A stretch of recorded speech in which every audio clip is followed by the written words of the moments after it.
ওয়ালাইকুম welcome to my YouTube channel Ujjwal vlog ভিডি। তো আজকে বের হচ্ছি রয়্যাল নিয়ে। পাশে আমার এমটি আছে। এমটি এখন একটু কম চালানো হচ্ছে, কারণ রয়্যালটা যেহেতু নিচি কয়েকদিন হয়েছে, তাই ভাবলাম এটা একটু ভালোভাবে চালাই, খুঁটিনাটি বিষয়গুলো দেখি কি অবস্থা। আর খুঁটিনাটি বিষয়ের থেকে যে অভিজ্ঞতাটা হয় এটা আপনাদের সাথে আমি শেয়ার করব। আর এখন বর্তমানে সকালবেলা, তো সকালবেলা যেহেতু বাইক রাইড করার আগে, সকালবেলা স্টার্ট করার আগে বাইকটা একটু স্টার্ট করে রাখতে হয় ওয়ার্ম আপে, যার ফলে আপনার যে ইঞ্জিনের যে মোবিলটা নিচে থাকে, ইঞ্জিন অয়েলটা, এটা উপরে আসবে বা স্বাভাবিক হবে। তো বিসমিল্লাহির রহমানির রহিম স্টার্ট করতেছি।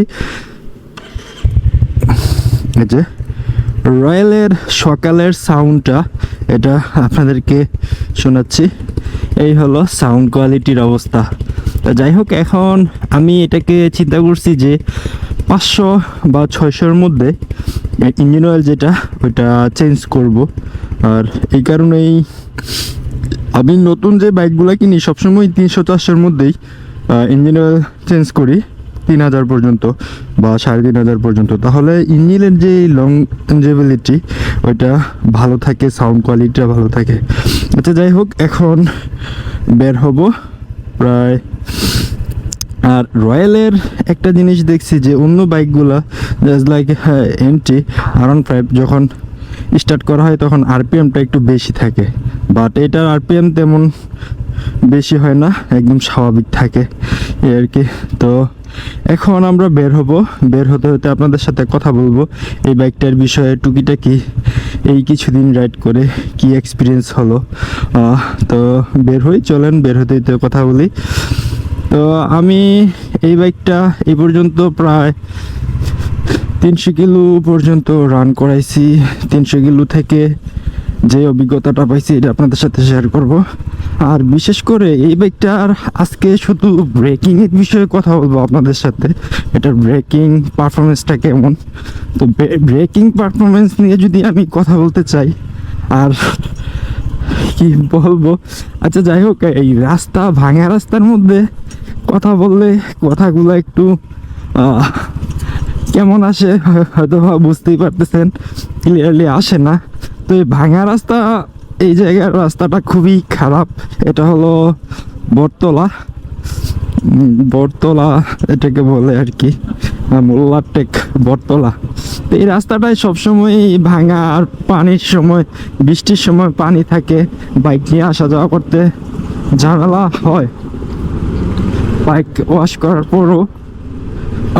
করার পর আবার ওয়াশ করা লাগে আর কি, অর্থাৎ ওয়াশ করে শান্তি পাওয়া যায় না। আর সামনে একটা জায়গা আছে, এখানে 12 মাসই কাদা থাকে। যাই হোক, এই বাইকটার আজকে ব্রেকিংয়ের বিষয় নিয়ে কথা বলবো। ব্রেকিং কন্ট্রোলিং যেটা, যদি যারা অনেস্টলি রাইড যখন করবেন তারা হয়তো বা বুঝতে পারবেন।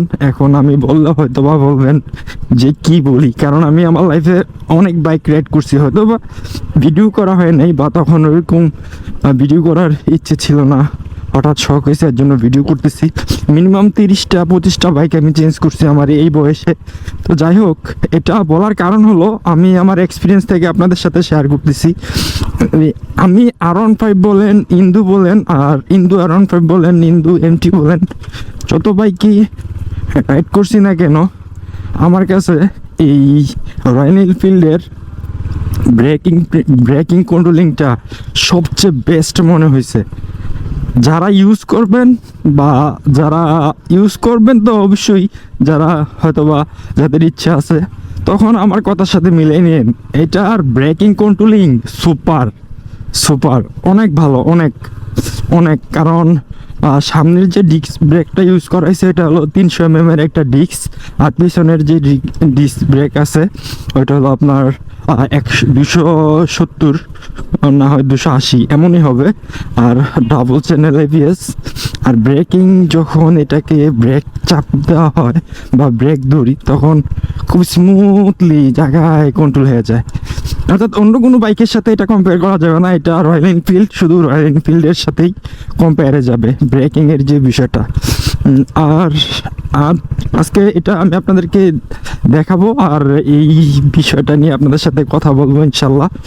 তো আজকে কসাইবাড়ি রেলগেটের জায়গাটা একটু ফাঁকা আছে, কারণ সকালবেলা যেহেতু এই সকালবেলা জ্যামটা একটু কম থাকে। যাই হোক, সকালবেলা আমরা এই জ্যামটা খুবই খুবই সবসময় জ্যাম থাকে এই জায়গাতে। তো এইটা নিয়ে একটু সবসময় কয়েক মিনিট হাতে নিয়ে বের হতে হয়, বেশি সময় নিয়ে বের হতে হয় আর কি। আর এখানে ট্রেন কন্টিনিউ আসা যাওয়া করে, এই কারণে ক্রসিংও বেশি থাকে। যাই হোক, আমরা এখন চলে যাব এই রাস্তাতেই। তো যাই হোক, আমি আরও রাইড করতে করতে আপনাদের সাথে ডিটেলস কথা বলবো। আজকে ব্রেকিংয়ের বিষয়ে ফুললি আপনাদেরকে একটা ধারণা দিব, যে এই বাইকটা ব্রেকিং কন্ট্রোলিংটা কেমন, আর আপনাদেরকে দেখানোর চেষ্টা করব আর বোঝানোর চেষ্টা করব ইনশাল্লাহ এটা কেমন পারফরমেন্স দিচ্ছে। তো বন্ধুরা ভালো থাকেন, আমি হাইওয়েতে যাই, দেন আপনাদের সাথে কথা বলবো। এ পর্যন্তই, সাথে থাকুন। আসসালামু আলাইকুম।